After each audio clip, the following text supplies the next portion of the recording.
Hello' guys, কি খবৰ? আজি বেলেগ ভিডিঅ' এটা দিব লৈছোঁ।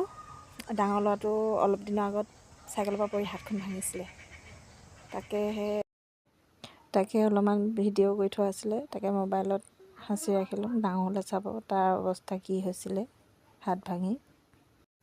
অপাৰেশ্যনৰ পৰা ওলোৱাৰ পাছত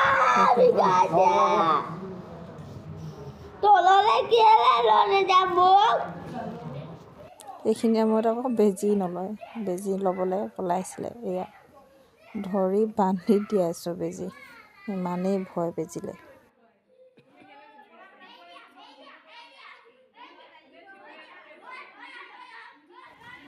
মানে তাৰ হাড় ভাগি হাড় শিৰত সোমাই গৈছিলে, সেইবোৰ ৰিফিউজ হৈ গৈছিলে, য'তে ত'তে ফুটি তেজ ওলাই গৈছিলে। এয়া সেইবোৰ য'তে ত'তে ফুটি মানে এনেকৈ তেজ ওলাই গৈছিলে য'তে ত'তে।